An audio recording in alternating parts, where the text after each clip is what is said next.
Assalamualaikum warahmatullahi taala wabarakatuh. Perkenalkan, nama saya Ali Nurdin, calon guru penggerak angkatan ke-7 dari Kabupaten Purwakarta. Pada kesempatan ini saya akan menyampaikan aksi nyata modul 1.4 tentang budaya positif. Adapun latar belakang dari aksi nyata ini, yang pertama, budaya positif bertujuan untuk menciptakan iklim pembelajaran positif di lingkungan sekolah. Yang kedua, yang mendasari saya melakukan tindakan aksi nyata ini adalah untuk mewujudkan murid dengan berkarakter profil pelajar Pancasila melalui penerapan budaya positif dengan membentuk keyakinan kelas. Yang ketiga, dengan melibatkan murid dalam membuat keyakinan kelas, diharapkan mereka termotivasi secara intrinsik, secara sadar dan bertanggung jawab melaksanakan keyakinan kelasnya. Bukan karena takut akan adanya hukuman, melainkan paham akan manfaat melaksanakan keyakinan kelas untuk dirinya sendiri dan orang lain. Kemudian yang keempat, keyakinan kelas berisikan nilai-nilai kebajikan universal yang bisa dilaksanakan di lingkungan sekolah. Tujuan dari aksi nyata ini, yang pertama, menciptakan pembelajaran yang berpihak kepada murid. Yang kedua, tertanamnya disiplin positif pada murid untuk penerapan disiplin positif. Yang ketiga, terwujudnya suasana aman dan nyaman di kelas maupun di sekolah. Yang keempat, menumbuhkan karakter disiplin positif pada murid yang nantinya akan mempengaruhi kepribadian murid baik di sekolah maupun di lingkungan masyarakatnya. Selanjutnya, tolak ukur aksi nyata. Untuk melihat keberhasilan tindakan aksi nyata ini, maka yang menjadi tolak ukur keberhasilannya adalah sebagai berikut. Pertama, murid mampu membuat kesepakatan kelas sesuai dengan nilai-nilai kebajikan universal yang mereka percayai. Yang kedua, murid mampu meyakini nilai-nilai kebajikan universal tersebut yang menjadi sebuah keyakinan kelasnya. Selanjutnya, lini masa tindakan. Yang pertama, berkoordinasi dengan kepala sekolah untuk menjelaskan betapa pentingnya penerapan budaya positif dan keyakinan kelas di sekolah, serta meminta izin untuk mendiseminasikan kepada rekan guru. Yang kedua, mengumpulkan rekan guru untuk melakukan diseminasi pemahaman materi budaya positif. Selanjutnya, berkoordinasi dan berkolaborasi dengan para wali kelas untuk membuat keyakinan kelas di masing-masing kelasnya. Yang terakhir, melakukan pemantauan, merefleksi, dan mengevaluasi keyakinan kelas yang telah dibuat. Adapun dukungan yang dibutuhkan untuk penerapan budaya positif di sekolah, yang pertama, dukungan dari kepala sekolah, rekan guru, serta murid, agar tindakan yang telah disusun dapat dilakukan dengan lancar. Yang kedua, sarana dan prasarana untuk mewujudkan budaya positif di sekolah. Yang ketiga, peran orang tua di rumah dalam memantau penerapan budaya positif di lingkungan keluarga bahkan di lingkungan masyarakat sekitar. Ini merupakan dokumentasi proses pembuatan keyakinan kelas 4 SDN 2 Parung Banteng.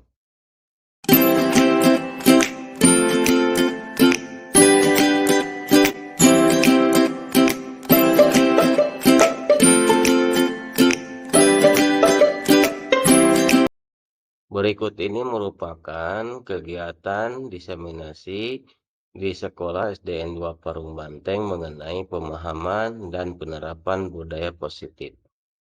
Bismillahirrahmanirrahim. Assalamualaikum warahmatullahi wabarakatuh. Sampurasun.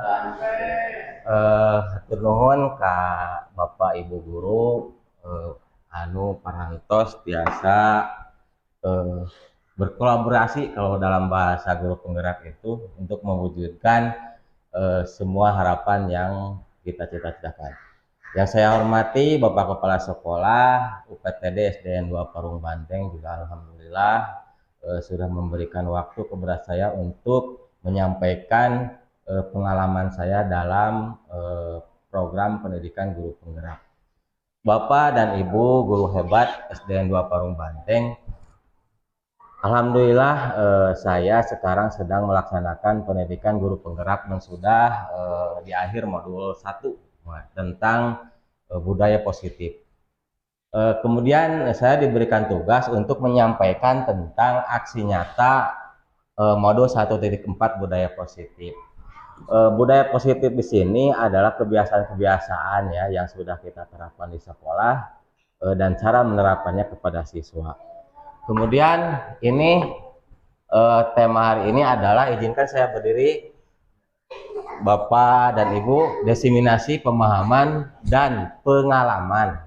Mungkin pengalaman di sini antara saya dan juga Bapak dan Ibu mungkin lebih jauh dan lebih luas tentang pengalaman budaya positif ini, lebih paham daripada saya, lebih paham Ibu-ibu atau Bapak di sini. Kemudian selanjutnya disiplin positif itu banyak Ibu sudah mengenal dan sudah melaksanakan, bahkan hanya mungkin modul di sini kami hanya menyampaikan dan berbagi pengalaman saja. Dalam pelaksanaannya mungkin Bapak dan Ibu sudah lebih paham dan lebih hatam daripada saya. Kemudian selanjutnya di dalam kegiatan ini saya akan menyampaikan beberapa materi, 7 materi ya. Namun sebelumnya saya akan mengajukan sebuah pernyataan di bawah ini. Apakah Bapak dan Ibu guru setuju dengan pernyataan seperti ini? 1. Hukuman dapat mendisiplinkan anak. Ya, yang namanya hukuman kan pasti ada konsekuensi terhadap sebuah kegiatan yang dilaksanakan oleh siswa tentunya. Kemudian pemberian hukuman dengan hal positif seperti membaca, menulis atau bahkan hal lainnya di sekolah dapat meningkatkan disiplin anak. Ya. Terakhir, memberi penghargaan, reward kepada anak, apakah itu juga dapat meningkatkan motivasi belajar siswa atau tidak? Kira-kira dari semua pernyataan ini, Ibu dan Bapak setuju atau tidak? Setuju ya? Ya, siap, setuju. Nanti kita perdalam materinya di dalam materi yang akan berhubungan dengan ada di sini ada konsep utama modul budaya positif, diantaranya perubahan paradigma belajar. Kita itu sekarang sudah bergeser mulai dari kurikulum KTSP K13 dan sekarang sudah bergeser kepada kurikulum Merdeka. Itu merupakan suatu paradigma belajar yang sudah diterapkan di sekolah kita atau di Indonesia. Kemudian disiplin positif ya. Selanjutnya kebutuhan dasar manusia. Mungkin Bapak Ibu sudah mengetahui tentang kebutuhan apa yang diperlukan dengan situasi yang seperti apa kebutuhan. Kemudian selanjutnya yang keempat, perilaku manusia dalam kegiatan itu dorong oleh sebuah motivasi ya. Selanjutnya ada kontrol, restitusi, kemudian keyakinan kelas, kemudian ada 3 restitusi. Pembelajaran dengan paradigma baru. Tema pertama ini kita sekarang sudah bergeser dirancang berdasarkan prinsip pembelajaran yang berdiferensiasi ya, untuk mewujudkan profil pelajar Pancasila. Ya. Pembelajaran berdiferensiasi itu kira-kira Pak Alok atau siapa, Pak Duatif bisa? Pembelajaran berdiferensiasi itu apa sih? Nih yang ini nih. Nah, berdiferensiasi. Pembelajaran berdiferensiasi itu sebetulnya kita sudah melaksanakan dari dulu ya.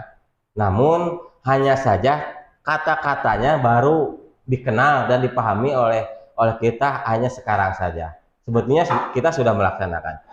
Pembelajaran berdiferensiasi itu adalah pembelajaran yang menitik beratkan, yang berfokus kepada siswa sesuai dengan kebutuhannya. Jadi kata Pak Alo ya, kalau pembelajaran itu tong disagebrugen gitu nya, anu budak bisa baca, ojo anu can maca disagebrugen. Berarti konsep pembelajarannya itu belum mencakup kepada pembelajaran berdiferensiasi atau model berdiferensiasi. Kemudian kebutuhan seperti apa sih? Kadang-kadang anak itu kan sifatnya unik, kata Pak Alo itu.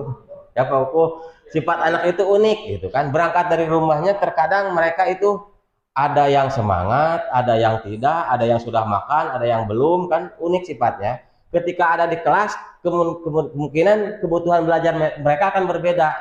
Nah, di sini kita tugasnya untuk mencatat atau memahami kebutuhan dasar mereka. Ilusi bahwa kritikan membuat orang merasa bersalah dapat menguatkan karakter. Yang ketiga, ilusi bahwa semua penguatan positif, efektif, dan bermanfaat. Terakhir, ilusi bahwa orang dewasa bisa memiliki hak untuk memaksa. Ya, kira-kira ilusi ini nanti sesuai tidak dengan pelaksanaan sesuai dengan teori kontrol, kemudian teori motivasi, dan kemudian segitiga restitusi. Coba Bapak dan Ibu kita bayangkan kalau kita menggenggam sebuah tangan, bahwa di tangan kita ini ada apa namanya, ada rahasia lah, katakan rahasia yang tidak orang lain perlu tahu gitu kan. Yang namanya rahasia itu kita saja yang tahu. Ya, kalau posisi saya mengepakkan tangan atau ibu bapak mengepakkan tangan, kira-kira rahasia ini posisi bapak sebagai A misalkan, saya sebagai A, bapak sebagai B. Kira-kira bapak mempunyai tekad untuk membuka kepalan tangan saya ini dengan berbagai macam cara, betul atau tidak kira-kira?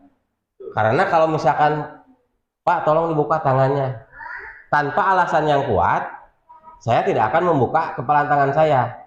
Nah, kemungkinan kebutuhan dasar saya untuk membuka ini tidak kuat. Nah, dari ilusi kontrol ini bahwa orang dewasa memiliki hak untuk memaksa, ternyata ilusi ini bertentangan dengan kontrol yang kan seperti apa namanya dibahas dalam materi selanjutnya. Nah, di sini perubahan paradigma stimulus respon. Kita sekarang posisinya ada di stimulus respon. Ya, perilaku buruk dilihat sebagai suatu kesalahan. Ya, jadi kita itu kalau anak yang berbuat salah atau buruk sudah kita mengecap bahwa anak itu adalah salah.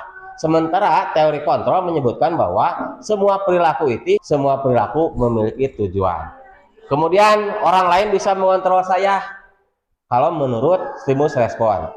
Sementara menurut teori kontrol hanya Anda saja yang bisa mengontrol diri pribadi. Contoh, selanjutnya saya bisa mengontrol orang lain menurut stimulus respon. Kemudian tidak bisa mengontrol orang lain. Ya, jadi intinya kita termasuk ke siswa juga tidak bisa mengontrol siswa. Ya, tidak bisa mengontrol siswa kecuali kita tahu tentang kebutuhan dasarnya. Jadi kalau kita tidak tahu kebutuhan dasar seseorang, kebutuhan dasar manusia, belum tentu kita juga bisa di posisi ini ya, tidak ada atau Anda tidak bisa mengontrol orang lain.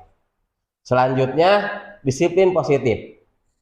Kira-kira makna disiplin kita memahaminya apa? Disiplin itu naon sih? Sesuai dengan aturan, mengikuti aturan. Ya, disiplin itu ya di sini betul sekali. Jadi kegiatan yang dilaksanakan oleh kita atau seseorang untuk mematuhi atau untuk memenuhi kepatuhan atau memenuhi peraturan. Di sini dalam budaya kita makna disiplin telah berubah menjadi suatu yang dilakukan seseorang pada orang lain untuk mendapat kepatuhan. Jadi disiplin teh seolah-olah kita berdisiplin itu hanya untuk mendapatkan kepatuhan terhadap peraturan, terhadap aturan atau yang sudah disepakati di sekolah atau di kelas. Selanjutnya kita sebagai pendidik ya, karena disiplin positif tadi sudah dikatakan bahwa untuk seorang orang lain untuk mendapatkan kepatuhan, kemudian kecenderungan umum menghubungkan kata disiplin dengan ketidaknyamanan. Ya, kadang kita pada suatu kegiatan bahkan siswa masuk misalkan pukul 6. Kadang-kadang siswa tersebut masuk tepat waktu pukul 6, di dalam hati mereka tidak tahu kan kita.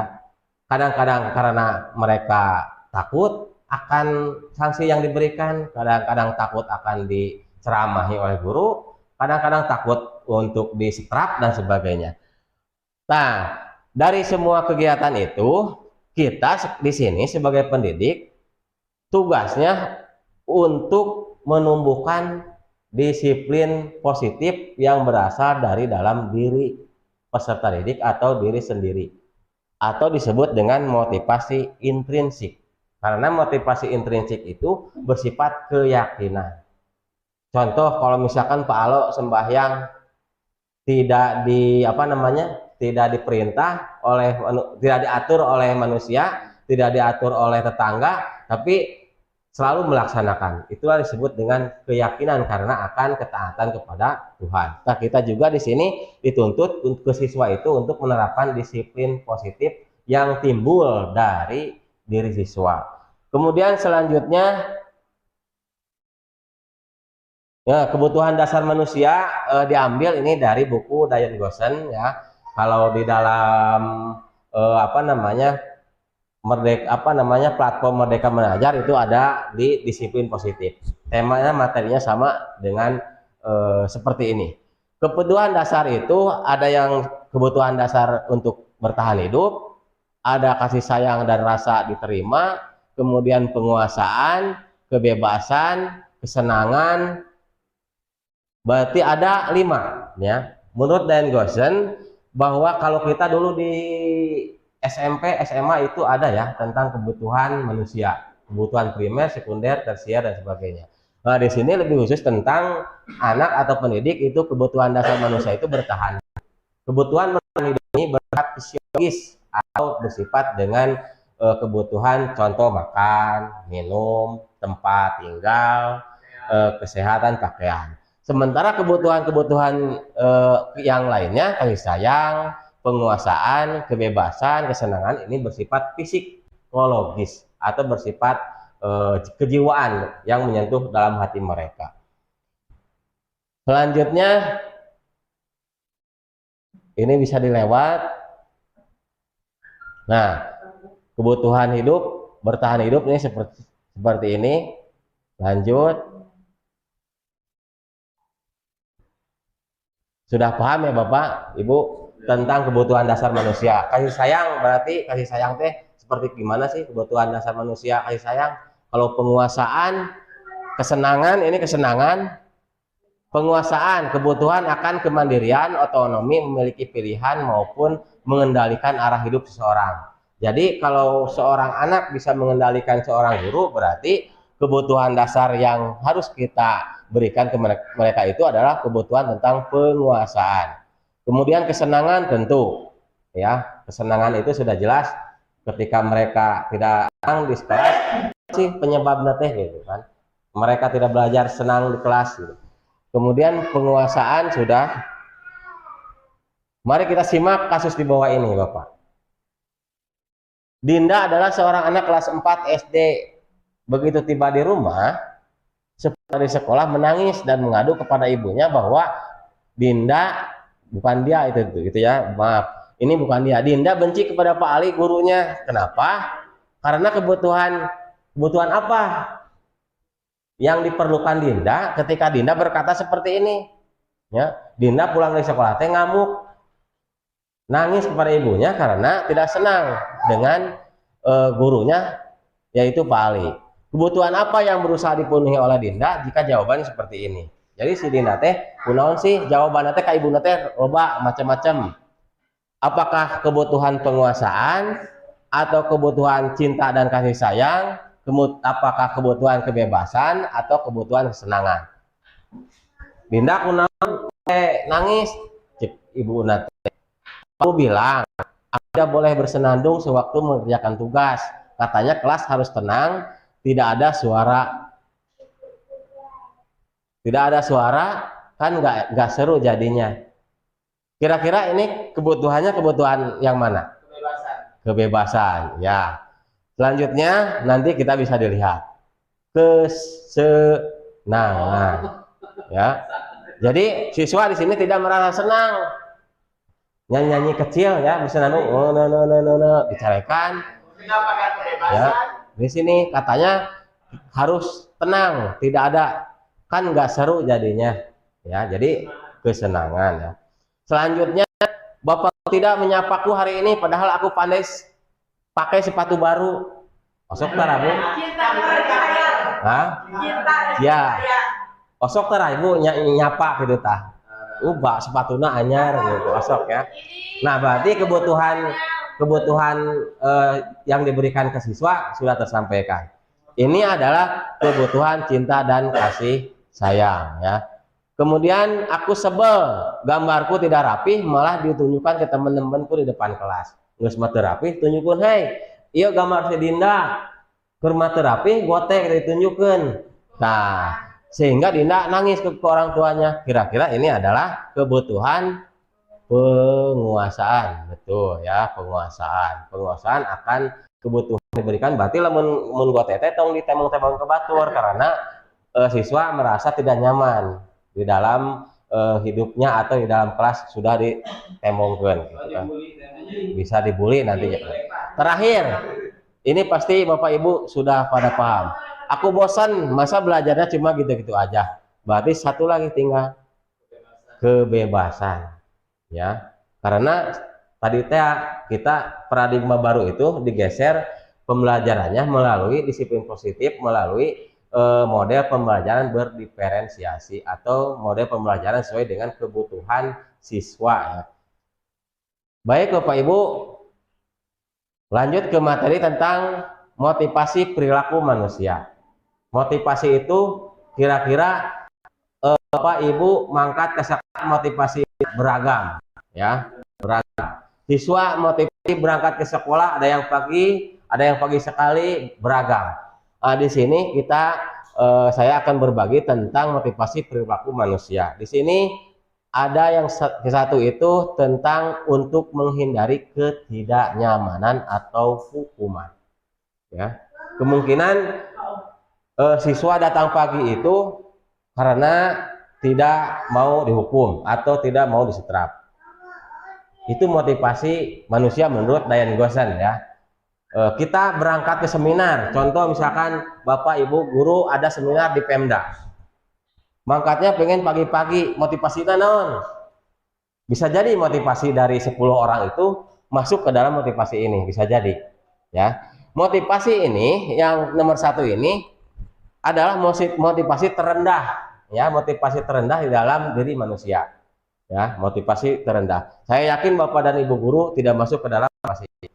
Dan selanjutnya yang nomor 2 ini adalah untuk mendapatkan imbalan atau penghargaan dari orang lain ya, untuk mendapatkan penghargaan atau imbalan dari orang lain. Kemudian yang ketiga yaitu untuk menjadi orang yang kita inginkan dan menghargai diri sendiri dengan nilai-nilai yang kita percaya.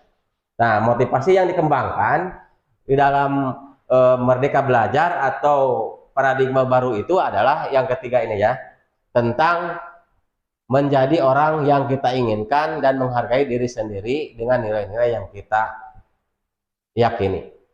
Bapak dan Ibu punya pengalaman seperti ini tidak? Ada seorang anak menemukan uang atau barang milik orang lain, kemudian melaporkan ke Bapak dan Ibu. Ada tidak kira-kira? Ada ya. Kenapa tersebut tidak melaporkan kepada guru? Padahal ketika melaporkan kepada guru tidak akan mendapatkan imbalan atau balas jasa dari hasil temuan tersebut. Kenapa anak tersebut juga tidak tidak mengambil uangnya saja? Karena tidak ada orang yang tahu bahwa dia sudah menemukan uang.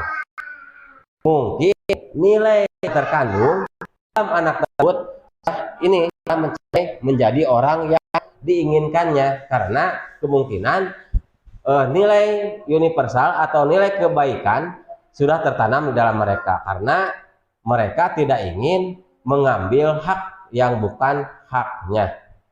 Nah, nilai-nilai itu sudah muncul di anak peserta didik kita, dan juga kita tidak paham tentang motivasi yang diinginkannya.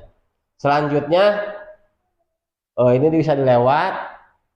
Posisi kontrol menurut Dian Goosen ada penghukum, ada pembuat merasa bersalah, ada teman, ada pemantau, mengawasi sesuai peraturan, ada manajer ya. Ini posisi kontrol Ibu Bapak.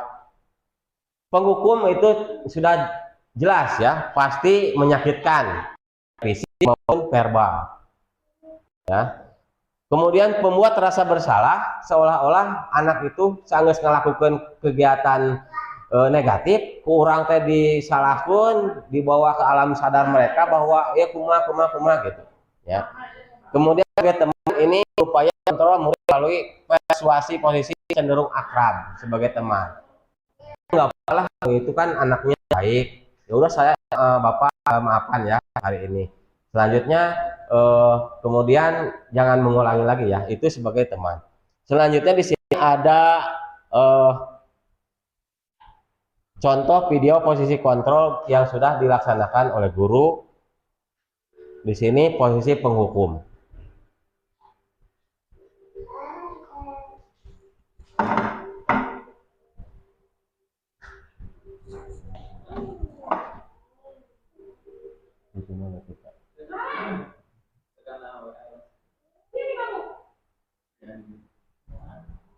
Ini posisi kontrol penghukum ya Bu ya.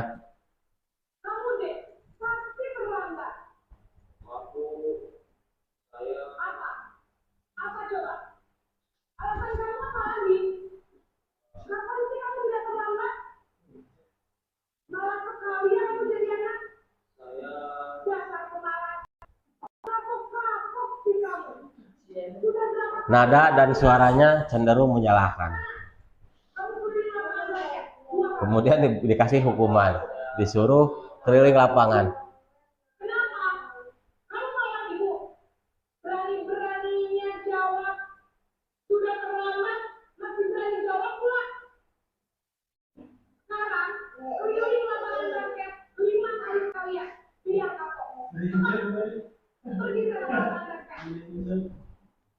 Nah, ini yang kedua, posisi pembuat merasa bersalah.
Kemudian yang ketiga ini posisi sebagai teman lebih akrab posisinya, tapi ada kecenderungan siswa itu akan bergantung kepada guru.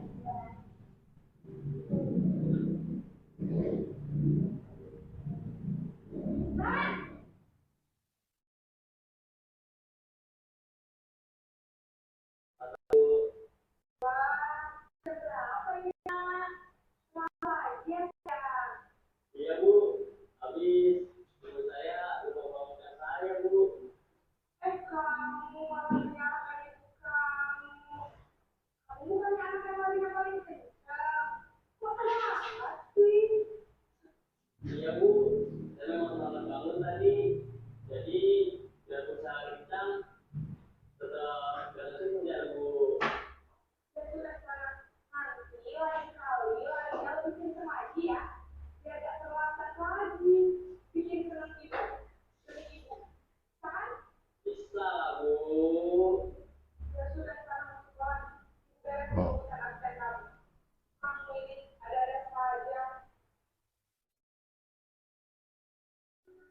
Kemudian yang keempat, posisi pemantau atau memonitor. Lebih cenderung kepada peraturan-peraturan yang ada di sekolah. Kemudian ada konsekuensi dari perbuatannya. Bapak Ibu, Kemarin, apa peraturan sekolah kita tentang jam berapa kita harus masuk sekolah? kita harus di sekolah jam 7, Bu. Iya betul. Sekarang sudah jam 20. Kemarin sudah tahu konsekuensinya jika terlambat hadir. Paham, Bu? Saya harus tinggal kelas pas jam istirahat 20 menit. Iya benar. Konsekuensinya demikian. Jadi nanti jam 11.30 pasti istirahat. Kamu harus masuk kelas. Kerjakan tugas tambahan untuk mengenai manusia. Baik, Bu. Yang terakhir, Bapak Ibu, ini posisi manajer. Cara penanganannya yang diadegan oleh Ibu ini nih.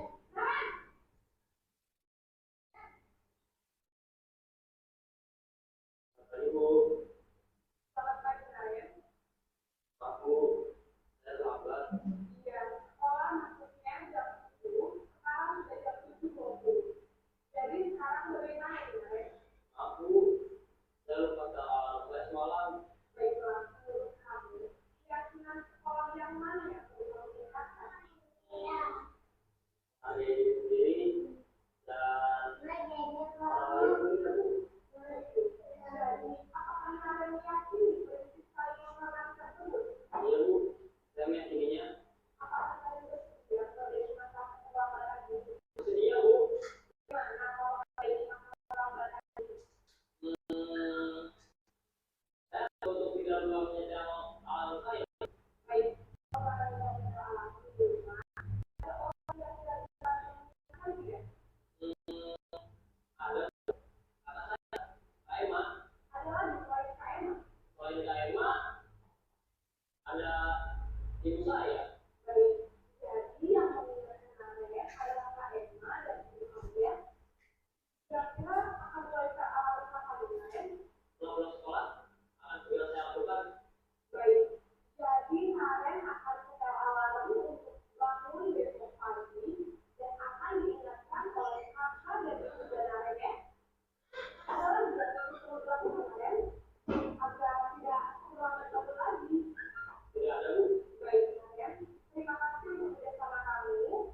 Sekarang kamu perlu kembali ke kelas 17. Baik, Bu, terima kasih. Nah ini Bu, Bapak, tentang posisi kontrol yang mulai dari penghukum, pembuat merasa bersalah, kemudian sebagai teman, pemantau, dan manajer. Kemudian dari video yang sudah ditonton tadi, kira-kira posisi kontrol guru terhadap siswa yang paling efektif untuk diterapkan di sekolah, yang paling bagus, kira-kira posisi kontrol yang mana Bu, dari kelima ini? Apakah penghukum, apakah pembuat merasa bersalah, teman, atau pemantau, atau sebagai manajer? 1 dan 3 penghukum. Ya, terus ada lagi 2 pembuat rasa bersalah. Kemudian selanjutnya Ibu, yang motivasi yang dikembangkan dalam paradigma baru pembelajaran kita itu adalah motivasi yang berasal dari dalam diri siswa atau motivasi intrinsik. Sementara di posisi penghukum itu motivasi perilaku manusia yang timbulnya bukan dari dalam diri manusia atau bukan dari dalam diri siswa, melainkan penghukum itu dia datang tepat waktu, dia mengerjakan tepat waktu karena ada hukuman. Karena ada hukuman baik fisik maupun verbal yang diberikan, dan dia mengingkari atau dia tidak menyukainya tentu. Kemudian membuat pembuat merasa bersalah juga sama. Motivasinya yang dikembangkan juga ini bukan dari motivasi internal atau tapi motivasi dalam diri siswa. Sebagai teman juga sama. pemantau juga sama. Pemantau itu ada konsekuensi yang cenderung menyakitinya. Contoh, dia datang terlambat, kemudian dia juga diberi konsekuensi karena konsekuensinya harus tinggal di kelas selama keterlambatannya. Kalau terlambat 10 menit ya dia di kelas nanti batur istirahat, wayana 10 menit di dalam kelas. Ini juga cenderung ada pemantau dengan penghukum itu hampir 1-2 lah, hampir mirip. Cuma bedanya kalau pemantau itu karena ada kesepakatan antara siswa dan guru dan juga peraturan. Kalau yang terakhir yang manajer itu adalah berbuat sesuatu bersama murid seperti dalam video tadi. Jadi ketika murid melakukan sebuah kesalahan, si guru menanyakan kembali kepada murid, kenapa berbuat salah? Apa yang membuat salah? Kemudian keyakinan apa yang kamu yakini tentang pembuat kesalahan tersebut? Dari video tadi kan dia kesalahannya terlambat masuk kelas. Kemudian si ibu guru menanyakan, kenapa kamu terlambat? Kemudian dijawab begini, apa kamu bersedia memperbaikinya? Ya, bersedia. Bagaimana caranya? Dengan menyetel alarm, dengan meminta bantuan ibunya untuk membangunkan, dengan meminta bantuan kakaknya untuk membangunkan. Kemudian motivasi yang digalinya itu adalah motivasi yang berasal dari siswa. Jadi si siswa mengajukan sendiri. Akar masalahnya atau solusinya siswa mengajukan sendiri. Bukan ditimbulkan dari itu ataupun dari peraturan. Dikembangkan dari sisi kontrol itu ada posisi kontrol yang kelima ya, sebagai manajer. Kalaupun bisa sebagai manajer, kita bisa turun tingkat menjadi pemantau atas peraturan. Kalau kita belum ini, kita sebagai pengontrol itu sebagai pemantau. Contoh, kalau misalkan telat datang karena peraturannya sudah ada, tata tertibnya sudah ada, kalau di Senin sudah ada. Jadi kalau tidak mematuhi peraturan 23, saya siap diberi sanksi dan naon akhirnya. Saya siap diberi sanksi sesuai peraturan yang berlaku di sekolah. Itu adalah sifatnya sifat pemantau, ya. Sudah ada kesepakatan antara siswa, guru dan juga peraturan yang dibuatnya, ya. Kemudian selanjutnya di sini ada keyakinan kelas, ya. Tak usah lah ya, nanti langsung ke ini, ke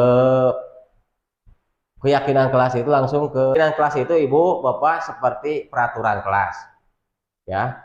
Kita kenapa sekarang dirubah menjadi keyakinan kelas? Supaya kalau peraturan kan tadi cenderung motivasinya motivasi eksternal atau motivasi yang dibangunnya itu adalah karena adanya peraturan. Kalau tidak ada peraturan, bagaimana siswa melakukan sebuah kegiatan, sebuah pelaksanaannya? Kalau motivasi internal itu ada motivasi yang dibangun oleh guru ke siswa, kemudian motivasinya nanti siswa timbul tina hati sorangan, gitu ya. Timbul sorangan. Nah, kunaon untuk peraturan kelas, kunaon keyakinan kelas. Sebab paradigma yang baru tadi itu bergeser dari keyakinan dari peraturan kelas menjadi keyakinan kelas. Supaya motivasi yang dibangun oleh siswa itu motivasi internal atau intrinsik. Selanjutnya, contoh kalau peraturan itu banyak ya, di sini contoh ada 1, 2, 3, 4. Menghargai yang berbicara, peraturan kelas. Menjaga barang sendiri dari orang lain, menjaga kedamaian dan ketertiban. Kalau keyakinan poin 1, 2, 3 ini bisa menjadi sanksi, ya, bisa menjatuh. Jadi kalau peraturan kelas ini kadang untuk mengatakan itu ada dua, itu kegiatan ada dua. Di sini menghormati semua orang dan barang milik orang lain. Kita lanjut, skip. Nanti ada ke segitiga restitusi. Jadi segitiga restitusi itu sama kaitannya dengan 5 posisi kontrol yang terakhir sebagai manajer. Jadi restitusi itu adalah proses menciptakan kondisi antara murid memperbaiki kesalahan mereka sehingga mereka kembali kepada kelompok mereka. Jadi hampir mirip dengan posisi kontrol yang kelima sebagai manajer. Jadi ketika si siswa punya masalah, kemudian kita panggil, kemudian masalah tersebut yang menentukan penyelesaiannya itu bukan guru, bukan kita yang bertanya kepada siswa yang berbuat salah, melainkan siswa yang memberikan jawaban atas salahnya yang dihadapi. Itu tentang segitiga restitusi. Kemudian selanjutnya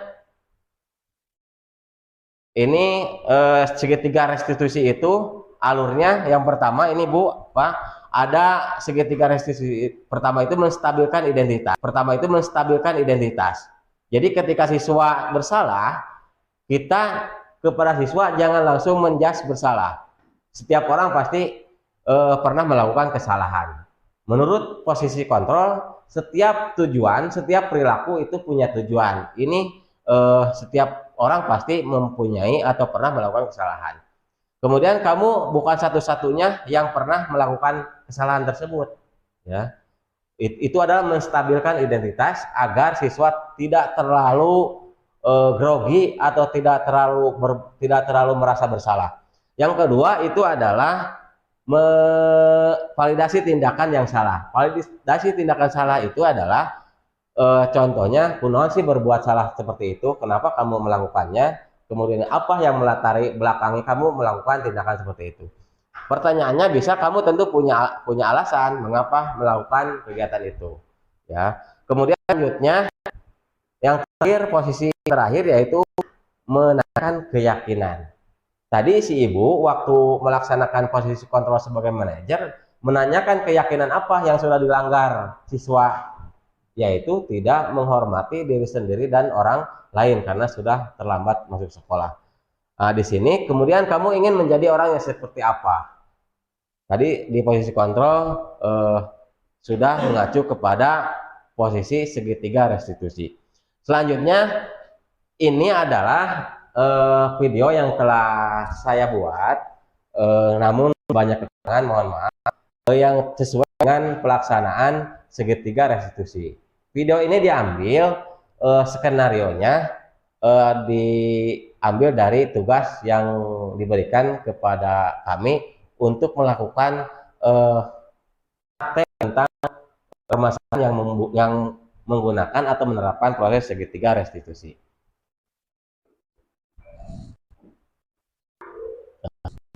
Mungkin setelah ini kita selesai. Selamat pagi, gimana kabar hari ini? Alhamdulillah. Jadi, tahu tidak dipanggil sama Bapak? Tidak tahu? Tidak apa-apa. Kemarin Bapak sudah melihat teman kamu yaitu Iman melemparkan kaku. Setelah Bapak panggil dan Bapak beri keterangannya, ternyata itu sepatu pipi yang dilemparkan. Betul tidak? Betul ya. Katanya cuma kesel sudah melemparkan sepatu pipi karena pipi sudah berkata tidak sopan. Betul tidak? Kira-kira pipi sudah berkata tidak sopan.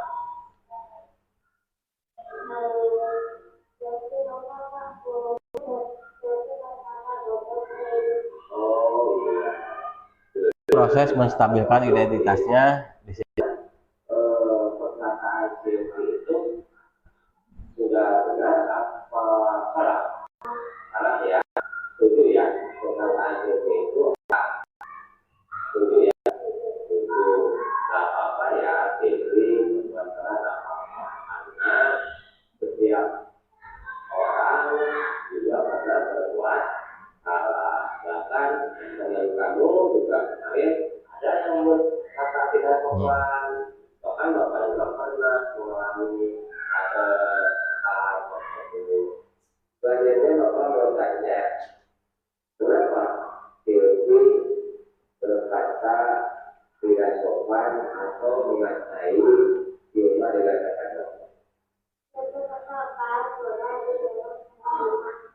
Ya, Silvi karena Silvi kesal sebagai orang terhina, ya. Tentu Silvi mengatai Silva kata sopan itu ada alasannya ya.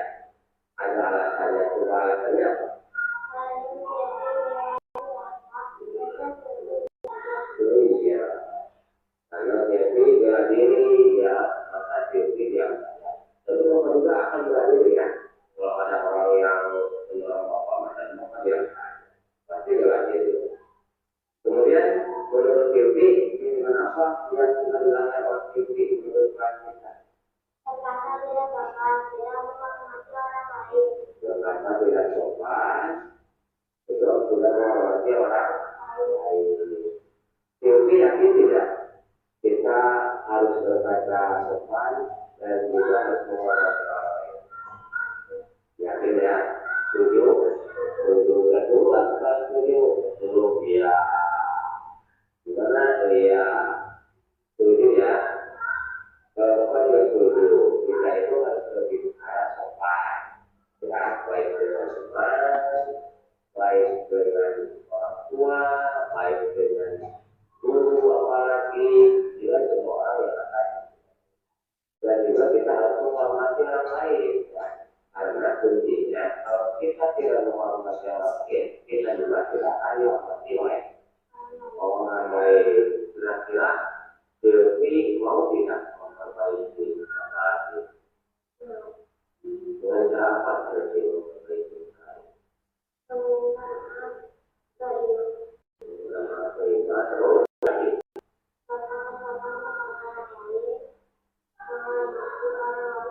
Menghormati orang lain dan juga berkata sopan kepada orang lain.